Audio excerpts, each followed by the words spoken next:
যেহেতু রমজান মাস সেহেতু হচ্ছে আমার মেজো ভাসুর একটা মিলাদের আয়োজন করছে। আর আমার বড় ভাসুর যেহেতু মারা গেছে, ওনার জন্য বড় করে কোনো আয়োজন করা হয় নাই, বা মাদ্রাসা আর মসজিদে খাবার দাবার খাওয়ানো হয় নাই হুজুরদের বা মাদ্রাসার ছাত্রদের। তো সেই উপলক্ষে হচ্ছে একটা মিলাদের আয়োজনের জন্য আমার মেজো ভাসুর একটা মিলাদের আয়োজন করছে। তো এর জন্য হচ্ছে মুরগির মাংস নিয়ে নিছে। এখানে হচ্ছে প্রায় 22 কেজি মুরগির মাংস, আর হচ্ছে 12 কেজি চাল আর 22 কেজি মুরগির মাংস দিয়ে হচ্ছে আজকে রান্না হবে। আর বাবুর্চি কিন্তু আমার শ্বশুর, যেহেতু আমার শ্বশুর বাবুর্চি, তো তার হেল্পার হচ্ছে আমি। আর আমার শ্বশুর আজকে আমাকে রান্না শেখায়। তো কিভাবে কি দিতে হবে সব কিছু আজকে আমাকে শিখাইতেছে। তো এদিকে হচ্ছে বড় একটা পাতিল আনা হয়েছে, আর এদিকে সব যা যা কাটা হয়েছে, পেঁয়াজ টিয়াজ মরিচ সস টস সব কিছু এইখানে রাখা হয়েছে, আদা রসুন। তো সব কিছু এইখানে রাইখা তারপর হচ্ছে টাইম মতো কিন্তু আমরা রান্নাটা এখন বসাই দিব, যেহেতু সময় হয়ে গেছে। তো এই যে আমরা কিন্তু এখনই রান্না স্টার্ট করব। আর এদিকে দুলাভাইরে বসাই দিছি পাহারার জন্য, কারণ হচ্ছে বিড়াল যদি আইসা সব কিছু নষ্ট করে দেয় তাহলে আরেক ঝামেলা। তো দুলাভাইকে বসাই দিলাম যে আপনি বসে একটু পাহারা দেন। আর এইদিকে হচ্ছে ওই যে আমার শ্বশুর, আর এই যে হচ্ছে আমি।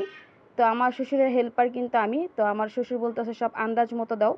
তো আন্দাজ মতো আমি সব কিছু দিয়ে দিতেছিলাম, যেহেতু এর আগেও আমি গত রমজানে আমি এরকম বড় এক ডেক রান্না করছি, তো আমার একটু মোটামুটি অভিজ্ঞতা। তো এর জন্য হচ্ছে আমার শ্বশুর আরেকটু আমাকে শিখাইতেছে যে কিভাবে কি করলে আরেকটু বেশি ভালো হবে।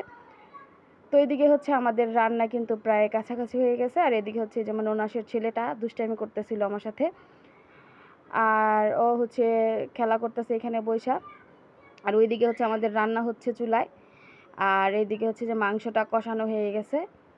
তো এদিকে সিফা তো একটু চলে আসছে রান্না করার জন্য, যে আমি একটু রান্না করি। তো সবাই মোটামুটি বাবুর্চি হয়ে গেছে। আর এদিকে রান্না টান্না শেষ।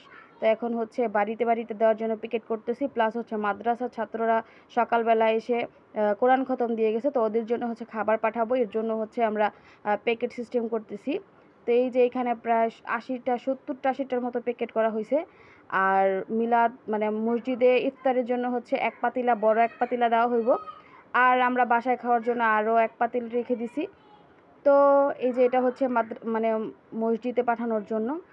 তো সব মিলে আমাদের আয়োজনটা কিন্তু মাশাল্লাহ খুব ভালোই হয়েছিল, আর রান্নাটাও খুব মজা হয়েছিল। তো এই ছিল আমার আজকের ভিডিও। আর প্যাকেট টিকেট কিন্তু সব আমিই করতেছিলাম।